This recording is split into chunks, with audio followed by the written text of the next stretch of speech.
She pleads, "Can I eat your leftovers?" And the millionaire does something that leaves everyone speechless. Elizabeth Roberts was accustomed to the silence of the most expensive restaurant in New York City during her solitary meals. At 45, the businesswoman had built an empire in the cosmetics industry, but her table was always empty of companionship. That Tuesday afternoon, she had barely touched her grilled salmon when she felt a trembling presence approaching. A woman with a worn appearance, disheveled hair and clothes that had seen better days stopped beside her table with clasped hands. "Please, Mum," the woman whispered, her voice choked. "You haven't even touched your food. Would you let me eat your leftovers?" The waiter immediately stepped forward, ready to remove the woman, but Elizabeth raised her hand, signaling him to wait. There was something in those brown eyes that made her hesitate. It wasn't just desperation. It was a deep sadness she recognized but couldn't place. "How did you get in here?" Elizabeth asked, removing her sunglasses to get a better look. I work cleaning the building next door. I saw you through the window and I'm sorry, I shouldn't have come in. It's just, I haven't eaten in 2 days and..." The woman stopped abruptly, her eyes fixed on Elizabeth's neck, where a small crescent-shaped birthmark was always visible when she didn't wear a high collar. "My God," the woman murmured, touching her own neck. "It can't be." Elizabeth followed the movement and saw the woman touching an identical mark in the exact same spot. "What is it?" Elizabeth felt a shiver run down her spine. The homeless woman trembled even more. With hesitant fingers, she opened a torn plastic bag she carried and pulled out a yellowed, folded photo. "My name is Catherine Roberts Wilson, and I think you're my sister." The silence that followed seemed to echo through the entire restaurant. Elizabeth looked at the photo Catherine extended with shaking hands. It was an old black and white image of 2 little girls embracing, no older than 4. One of the faces was unmistakably her own as a child. "This is impossible," Elizabeth said, but her voice came out softer than she intended. "I know it sounds crazy, but..." Catherine sat in the chair across from her uninvited, ignoring the disapproving glances from other diners. "I've spent my whole life looking for you." Margaret Thompson, Elizabeth's personal assistant of over 20 years, who was lunching at a nearby table as she always did to remain available, discreetly approached. She had visibly paled upon hearing the conversation. "Ms. Roberts, perhaps it's best..." Margaret began but was interrupted. "Do you know something about this?" Elizabeth turned to her, noticing her discomfort. This isn't the right place to..." Margaret stammered. Catherine didn't let the assistant finish. Urgently, she pulled more papers from the plastic bag. "I have documents from St. Mary's Children's Home in Portland. We were both there when we were little. You were adopted in 1984. I stayed. They told me your new family didn't want 2 children." Elizabeth felt the world spin. She knew that orphanage. It was where she had been adopted by the Roberts, a wealthy family of entrepreneurs who had always told her she was an only child and that her birth parents had abandoned her. "Margaret, sit here now," Elizabeth ordered, her voice taking on the tone she used in the tensest business meetings. The assistant reluctantly obeyed, avoiding Elizabeth's gaze. "I've worked for your family for 40 years, Margaret said quietly. "I started as your nanny when you came to the Roberts. I've always known." The waiter approached again, clearly uncomfortable with the situation that was drawing attention from other customers. Some had already discreetly started recording with their phones. "Mrs. Roberts, would you like me to..." the waiter began. "Bring a full meal for the lady," said Elizabeth, pointing at Catherine, "and give us some privacy." Catherine began to cry silently. "Thank you. I never expected. After all these years of searching, I never imagined that you would be so..."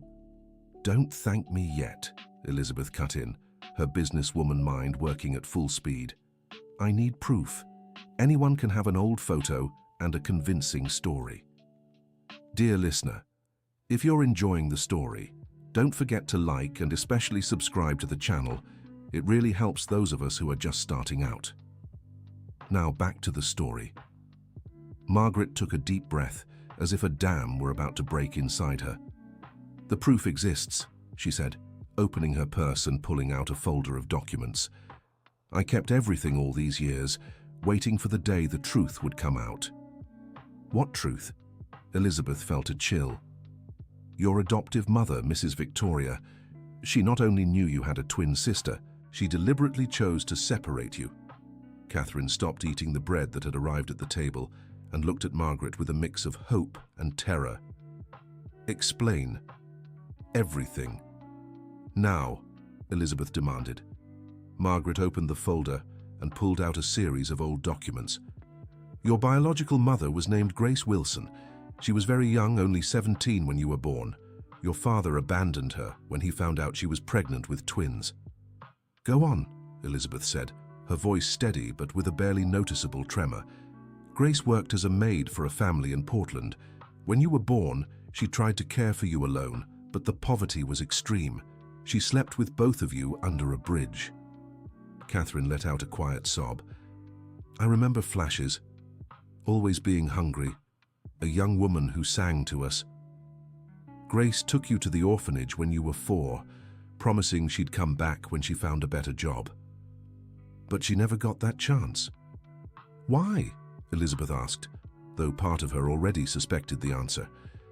"She had an accident at work 3 months later. A severe burn left her very weak. She spent the last 2 years of her life hospitalized, always asking about you two." The silence at the table was broken only by Catherine's muffled sobs. "And the Roberts?" Elizabeth asked. "They went to the orphanage in 1984 looking for a girl to adopt. When they saw you two, Mrs. Victoria was taken with you but said clearly she didn't want 2 children. Said it would be too much work." "But why hide this from me?" Margaret hesitated before answering. "Because the head nun at the orphanage begged them not to separate you. She said you were inseparable, that you cried when kept apart for even a few minutes. Mrs. Victoria said it was her way or nothing." Elizabeth vaguely remembered recurring nightmares as a child, dreams of searching for someone she couldn't find, a constant feeling that part of her was missing. The nun told them if they took only one, the other would likely never be adopted, because people preferred babies. Mrs. Victoria said that wasn't her problem. "And you watched all this in silence all these years?" Elizabeth's voice was thick with restrained anger. "I was young, I needed the job, and Mrs. Victoria made me swear to secrecy. Said if I ever told you I'd be fired and never work anywhere again." Catherine finally spoke, her voice hoarse with emotion. "I spent 40 years looking for you. When I turned 18 and left the orphanage, I dedicated my life to finding my twin sister. I spent all my savings on private investigators who took advantage of me." "How did you find out where I was?" asked Elizabeth. 3 months ago, a man approached me saying he could help me find my family for a fee. I sold everything I had, even the house I inherited from the family who raised me after the orphanage. He took the money and disappeared, but before he left, he gave me a clue that my sister had become a businesswoman in New York City and had the last name Roberts. And then? I came to New York, started living on the streets while searching. I saw your photo in business magazines, watched your interviews online in internet cafes. I knew it was you because of the eyes, the way you spoke, and the birthmark on your neck." Elizabeth looked at Margaret. "Did you know she was looking for me?" "Not specifically, but..." Margaret hesitated. "A few months ago, a homeless woman showed up at the company building asking for you. Security turned her away before I could get a closer look." "Was that you?" Elizabeth asked Catherine. "I tried so many times to reach you, but security always stopped me. I don't have proper clothes, no way to prove who I am. Today I saw you having lunch here through the window, and it was the first time I managed to get close." The waiter brought a full plate for Catherine, who looked at the food as if it were a miracle.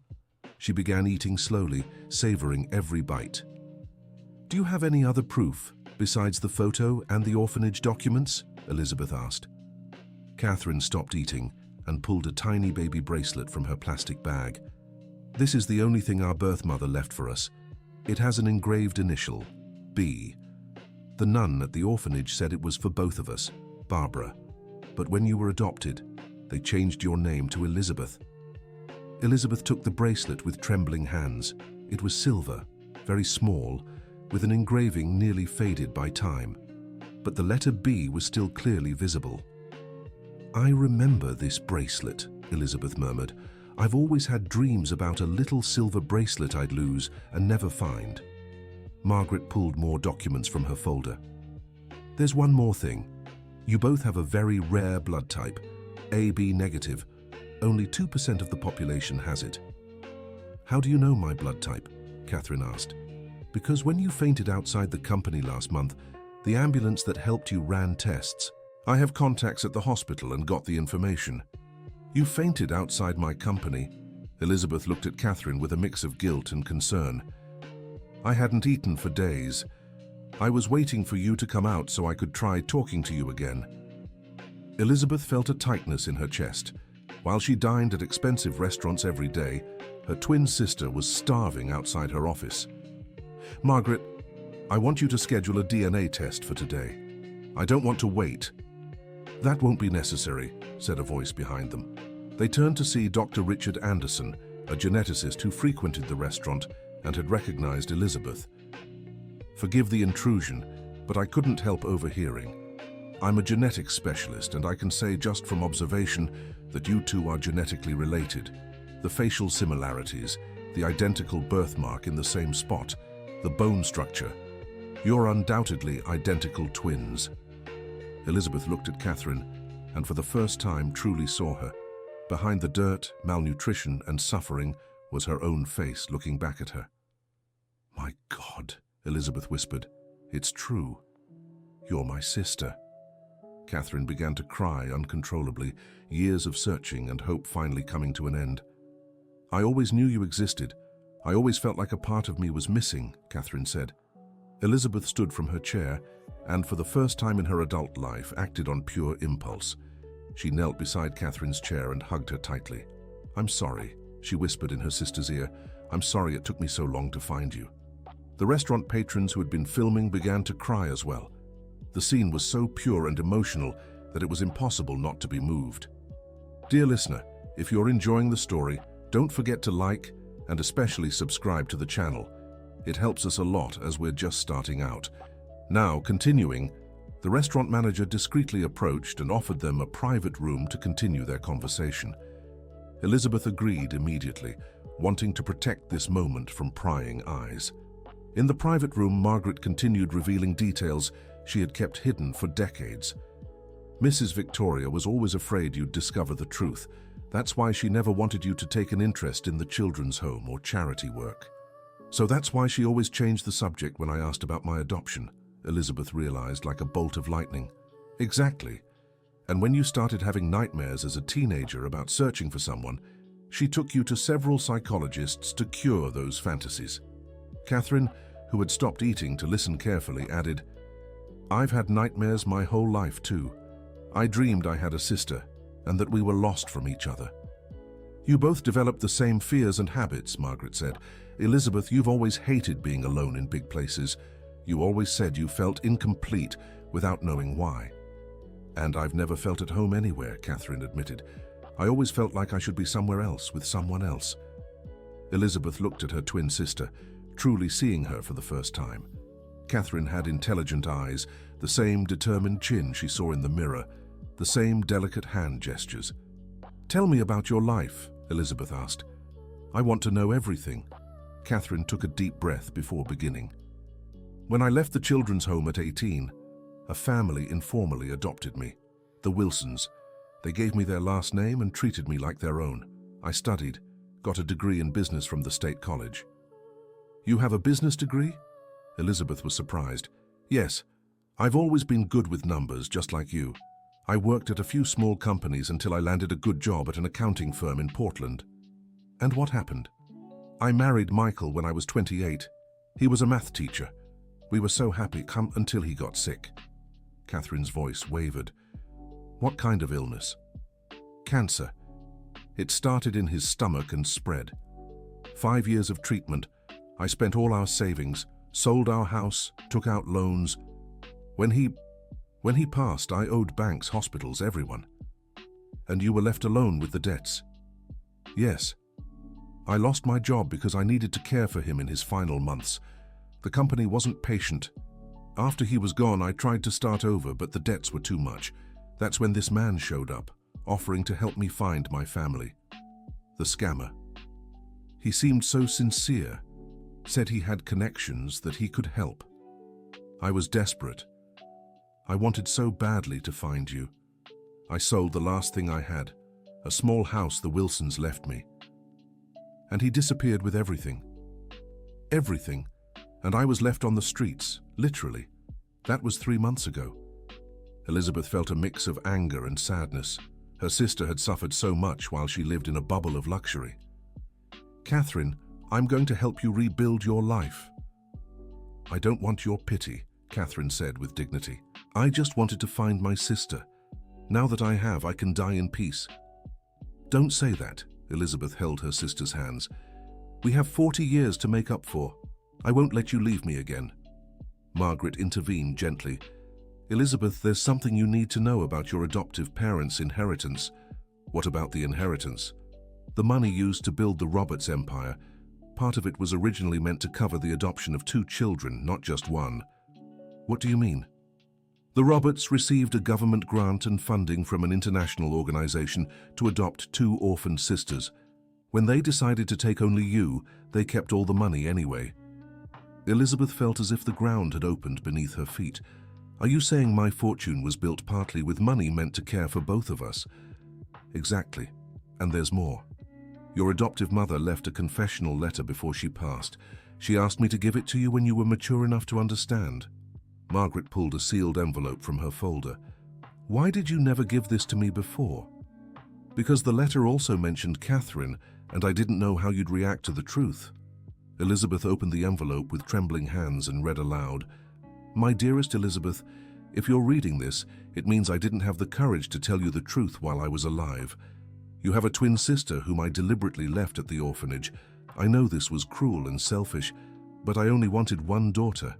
I wanted all your love for myself. Please look for her. Her name is Catherine, and she has the same birthmark on her neck as you do. I wronged both of you, and I hope one day you can forgive me. All the money we used to raise you and build our wealth should have been shared with her. Do what's right. With love and regret, Victoria Roberts. The silence in the room was absolute. Catherine wept quietly. Elizabeth was in shock, and Margaret seemed relieved to finally be free of this secret. 40 years, Elizabeth murmured. 40 years living a lie. Elizabeth, Catherine said softly, I don't want you to feel guilty. You didn't know any of this.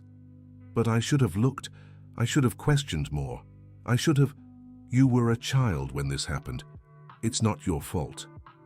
Elizabeth looked at her twin sister and saw a strength and kindness that moved her. Even after so much suffering, Catherine held no anger or bitterness. How can you be so at peace after everything you've been through? Because I always believed I'd find you one day. That hope kept me alive during the hardest times. And now? What do you want to do now? I just want to know my sister, to talk with you, learn who you are and tell you who I am. The rest we'll figure out later. Elizabeth made a decision. You're not going back to the streets. You're coming home with me today. Elizabeth, I can't accept charity. It's not charity, it's justice, and it's family. Margaret smiled for the first time in a long while. You've both always been stubborn in the same way, she said. Some things never change. That afternoon, Elizabeth cancelled all her appointments. She first took Catherine to a doctor for a full checkup, then to a clothing store, and finally to her penthouse in the Upper East Side. My God, Catherine whispered as she entered the luxurious apartment. You really built all this yourself? Not by myself, Elizabeth replied, looking at her sister. I always felt like something was missing. Now I know what it was. They spent the whole night talking, sharing memories, and discovering surprising similarities. Both were allergic to the same fabric, both hated mangoes, and both had the habit of playing with their hair when nervous. It's like looking at myself in a mirror, Elizabeth said. I always felt like half a person, Catherine answered. Now I understand why. But living together in the following days wasn't easy. 40 years of completely different lives had created social divides that weren't easy to overcome. Elizabeth was accustomed to luxury, efficiency, control. Catherine had learned to value every little thing, to be grateful for basics, to depend only on herself. "You don't need permission to take a longer shower," Elizabeth said on the third day. "Sorry, I'm just not used to unlimited hot water," Catherine replied, embarrassed. "And you don't need to pay me for the food you eat. This is your home too." "But I'm not contributing anything. I feel like a burden." "You're contributing 40 years of experiences I never had. You're teaching me life lessons I never learned." Dear listener, if you're enjoying the story, please take a moment to like and especially subscribe to the channel. It really helps those of us just starting out. Now continuing, it was true. Catherine had a wisdom about human relationships, resilience, and finding beauty in small things that amazed Elizabeth. She knew how to talk to people from all walks of life, possessing a natural empathy Elizabeth had lost during years of corporate competition. "You know what impresses me most about you?" Elizabeth said one morning over coffee. "What?" "You've endured so much suffering yet still believe in people's goodness. I have everything money can buy, yet I'm cynical about everything. When you lose all material things, you discover that love and human connection are what truly matter. I want to learn that from you. And I want to learn from you how to be strong in the business world, how not to let people take advantage of me." Gradually, they began complementing each other. Elizabeth taught Catherine about finances, investments, business etiquette. Catherine taught Elizabeth about compassion, truly listening to people, finding joy in simple things. "Would you like to work with me at the company?" Elizabeth asked after 2 weeks. "I don't know if I'm qualified. You have a life MBA that's worth more than any degree, and you're just as intelligent as I am, just applied differently." "What are you proposing?" "That we create a new department together. Something focused on social responsibility, helping people who face the same struggles you have." For the first time since reuniting, Catherine lit up. "That would make sense. I know that world. I understand what vulnerable people truly need. And I know how to make businesses work. Together we could create something truly impactful." They began working on the project immediately. Catherine brought a human perspective completely absent from Elizabeth's cosmetics company. She suggested product changes, how to communicate with budget-conscious customers, how to create opportunities for vulnerable populations. "What if we developed a more affordable product line with the same quality?" Catherine suggested. "So many people want self-care but can't afford your prices." "That would impact our profit margin," Elizabeth automatically replied, "but it would increase our volume and customer base. More importantly, it would give basic care to people who deserve it as much as anyone." Elizabeth realized her first reaction was always financial. Catherine made her question that reflex. "You're right," Elizabeth admitted. "I need to stop measuring everything by immediate profit. And I need to learn that, without profit, no company survives to help anyone. Let's find the balance." The project grew quickly. They developed a program where people in vulnerable situations could work at the company in exchange for professional training, temporary housing, and support to rebuild their lives. "It's like a virtuous cycle," Catherine explained during a presentation to the company's board. "We provide opportunity, they work, gain experience, restructure their lives, and then can either move on or stay with us." "And what's the financial return on this?" asked the skeptical CFO. "The return is long-term," Elizabeth replied. "We'll create a base of extremely loyal employees who understand the value of hard work. We'll have a positive corporate image that will attract more clients. And we'll have the satisfaction of knowing our company is making a real difference in people's lives. Plus," Catherine added, "people who've overcome extreme hardships are the most determined and hard-working you'll find. They won't waste an opportunity like this." The program was unanimously approved. Within 3 months, they had hired 15 people experiencing homelessness, offering not just jobs, but housing in a building Elizabeth bought and renovated specifically for this purpose. "Do you realize what we're doing?" Catherine said one afternoon while visiting the temporary housing building. "We're changing lives," Elizabeth replied. "More than that, we're proving that vulnerable people don't just need charity. They need opportunity, dignity, someone who believes in their potential. Like you believed in me that day at the restaurant, Elizabeth said. You could have been angry at me, could have hated me for having an easy life while you suffered. But you just wanted your sister back. Because true love isn't about resentment or envy. It's about genuine joy for another's happiness. That night, Elizabeth made a decision that surprised even herself. Catherine, I want you to be co-president of the company. What? Elizabeth? Have you lost your mind? I don't have the experience to... You have the most important experience. You know what it means to struggle, to start over, what truly matters in life. I know how to make businesses run. You know how to make them matter. But the shareholders will never accept. I'm the majority shareholder. Besides, our social program has already increased sales by 20%. People want to buy from companies that make a difference. Are you sure about this? I'm sure that alone, I built a successful company, but one without soul. With you, I can build one that's both successful and meaningful. The transition wasn't easy. Many long-time employees questioned Elizabeth's decision. Some corporate clients were uncomfortable with the company's social focus. But gradually, the results spoke for themselves. The company not only maintained profits but began attracting new clients who identified with their values. The hiring program for vulnerable individuals made national news, bringing free, positive publicity. Did you see the feature about us in the business magazine? Catherine asked, walking into Elizabeth's office holding a copy. I did.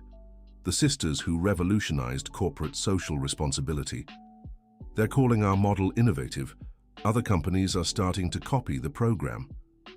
That's good, Elizabeth said. The more companies do this, the more people will be helped. Aren't you jealous others are copying our idea? I've learned from you that some things matter more than competition. If other companies create similar programs, there'll be more opportunities for those in need. This is more important than our pioneering spirit. 6 months after their reunion, they decided to return to the same restaurant where it all began.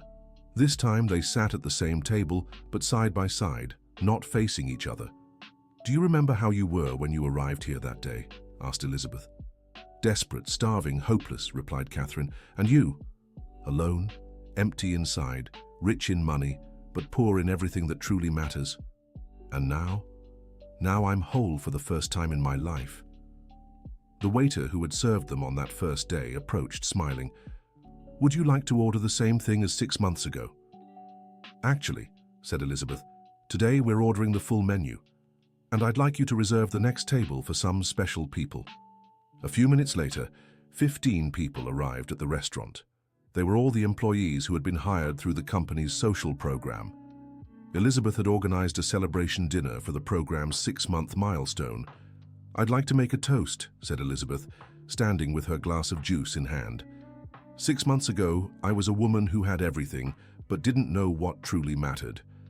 My sister here was a woman who had nothing but knew exactly what held real value in life. Today, both of us know that true success isn't measured by what you accumulate, but by what you share. Not by what you build for yourself, but by what you build for others. Catherine stood as well. And I'd like to toast to the fact that it's never too late to find your family, never too late to start over, and never too late to discover you're stronger than you ever imagined. To new beginnings, said Elizabeth. To reunions, added Catherine. To the family we choose, and the family we find, everyone at the table said in unison. After dinner, as they walked down the street, Catherine asked, Have you ever imagined what our lives would have been like if we'd grown up together? Yes, I think about it sometimes. But you know what I've realized?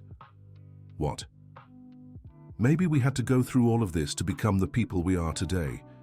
You needed to learn resilience and I needed to learn compassion. Alone, neither of us would have been whole. Do you really believe that? I do. Now we're stronger together than we ever would have been if we'd never been separated. And now we're going to change the world one person at a time. 2 years later, the Roberts sisters company had become a national benchmark for social responsibility. Their hiring program had helped over 300 people escape vulnerable situations, Elizabeth and Catherine had also founded an institute that helped families separated by financial hardship reunite. "Do you know how many families we've brought together through the institute?" Catherine asked one morning. "How many?" 147. 147 families who were apart and are now together again. "How does that make you feel?" "Like my life finally has meaning." "And you?" "Like I've found the true meaning of success." That afternoon, a young woman walked into their office carrying a baby. "Sorry to bother you," she said nervously. "My name is Ashley. I've been in your program for a year." "Hi, Ashley," Catherine said with a smile. "How can I help?" "I wanted to thank you. A year ago, I was sleeping under a bridge with my son. Today, I have my own apartment, a job that gives me dignity, and my son is growing up healthy and happy." "But you did all the hard work," Elizabeth said. "We just provided the opportunity." "You gave more than that. You gave hope. And hope is the only thing that can save someone when they've lost everything." After Ashley left, the sisters sat in silence for a few minutes. "Do you know what's most amazing about all this?" Catherine finally said. "What?" "That our adoptive mother thought she was separating us out of selfishness, but in the end it was that separation that allowed us to create something far greater than either of us could have built alone." "Have you managed to forgive her?" "Yes, because if it weren't for that cruel decision, I would never have learned what I did about resilience, and you would never have developed the determination you have. Together, we're unstoppable." "And our birth mother? Do you think about her?" "Every day. I believe she'd be proud of who we've become. She gave us life, and we're using that life to give hope to others." On the morning of their second reunion anniversary, Elizabeth woke up with a decision made. "Catherine, I want you to know something." "What is it?" "I'm going to split my entire inheritance with you. Half and half." "Elizabeth, you don't have to." "It's not about having to. It's about fairness. It's about feeling whole. That money was always meant to be ours, not just mine." "Are you sure?" "I've never been more certain of anything in my life." "And what will we do with all that money?" "We'll expand the institute. We'll create a fund to help vulnerable people, not just with jobs, but with education, healthcare, housing. We'll prove it's possible to break the cycle of poverty when you give people the right tools." "What if we also start a prevention program to stop families from being torn apart by financial hardship?" "Perfect. We'll build a support network for single mothers, for families in crisis, so no one else has to go through what our birth mother did." That afternoon, they publicly announced the creation of the Grace Wilson Foundation in honor of the birth mother they barely knew but always carried in their hearts. "Why Grace Wilson?" a reporter asked at the press conference. "Because our birth mother made the hardest decision of her life to try and give us a better chance," Catherine answered. "She couldn't care for both of us, but her love allowed us to get where we are today. And because we want to honor every mother who faces impossible choices because of poverty," Elizabeth added. "This foundation exists so no mother will ever have to choose between her children again." The foundation grew quickly. Soon, they partnered with children's homes, hospitals, schools, and businesses. The model they created began to be studied in universities as an example of how private initiatives can sustainably solve social problems. "Do you realize you've become a national reference?" said Margaret, who now worked as the foundation's general coordinator. "Yesterday, I got a call from the Department of Social Services asking us to present our model in Washington, D.C. "It's surreal," Elizabeth said. "It started with asking for leftovers at a restaurant and turned into a social revolution." "It wasn't the asking that started it all," Catherine corrected. "It was love. The love between sisters that survived 40 years of separation. And it's love that will keep expanding all this," Elizabeth said, "because when you act with true love, the impact multiplies in ways you can't even imagine." 5 years after their reunion, the Roberts sisters were known across the country. Their story inspired a documentary, several books, and dozens of other companies to create similar social programs. But what made them proudest wasn't the fame or recognition. It was knowing that through their work, over 1,000 families had been reunited, More than 5,000 people had risen out of vulnerability, and hundreds of children hadn't been separated from their families because of poverty. "Do you know what I love most about what we do?" asked Catherine one afternoon while visiting one of the foundation's facilities. "Tell me." "It's that every person we help becomes a multiplier. They learn they can overcome anything, and then they help others believe the same thing. It's like we're creating waves of hope that spread on their own." Exactly. That night they returned once again to the restaurant where it all began. It had become a tradition. Every reunion anniversary they dined at the same table. 5 years, said Elizabeth, looking at her sister. 5 years since my life truly began, replied Catherine. Our life truly began. Elizabeth, can I ask you something? Of course. Are you happy? Elizabeth thought for a moment before answering. You know, for 40 years I thought happiness was having control over everything, having enough money to buy anything, never depending on anyone. And now? Now I know happiness is being connected to those you love, knowing your life has purpose, waking up every day aware you can make a difference in someone's life, and knowing you'll never be alone again. Never again, no matter what happens, we're together now. Forever. Forever. They toasted with water. They had stopped drinking alcohol to always be present in every situation, and smiled at each other. Catherine, there's something I've never asked you.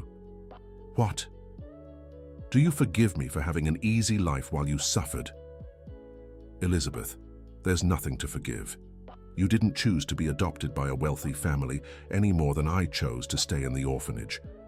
What matters is what we did after we found each other. But don't you feel angry? Don't you think it was unfair? Sometimes I do. When I think of all the nights I spent cold, or all the times I was humiliated for needing help. But you know what helps me? What? Remembering that if I'd grown up with the privileges you had, I probably never would have developed the empathy and strength I have today. And you, if you'd grown up facing the hardships I did, maybe you'd never have learned how the business world works. We complement each other, perfectly complementary, like two halves of the same whole, who found each other at exactly the right time. The moment we were both ready to create something bigger than ourselves. The waiter approached with dessert, a small cake with a candle that had become part of the tradition. Make a wish, he said, smiling. Elizabeth and Catherine looked at each other and closed their eyes at the same time. I already know what you wished for, said Catherine after blowing out the candle. What? The same as me, that we can keep being instruments of hope in people's lives. How did you know? Because we're twins, not just in DNA, but in soul. When they left the restaurant that night, they walked through the streets of New York City, watching the people passing by. Every homeless person they saw reminded them of where Catherine had been 5 years earlier. Every hurried executive reminded them of where Elizabeth had been emotionally during that same time. How many people do you think are out there searching for someone they've lost? Asked Catherine. Thousands, maybe millions. And how many are out there without knowing someone's looking for them? Probably just as many. That's why our work matters so much. It's not just about money or opportunities. It's about human connection. It's about reminding people they're not alone in this world. And it's about proving it's never too late to start over, never too late to find yourself again. They stopped in front of a mirror in a store window and looked at their reflections side by side. You know what I see when I look at us in the mirror? Asked Elizabeth. What? I see one complete person. Finally. Me too. After 40 years of feeling like half of something, I finally feel whole. And I think this is how people should always feel, complete, loved, with purpose. That's what we try to give everyone who goes through our programs. The feeling that they matter, that they have worth, that they deserve a second chance. Or a third or a fourth, as many chances as they need. The end. What did you think of this story about the transformative power of sisterly love? Let us know in the comments if you believe Elizabeth and Catherine made the right choices, and if you have any family reunion stories to share. Leave a like if the story moved you, and most importantly, subscribe to the channel for more heartwarming stories.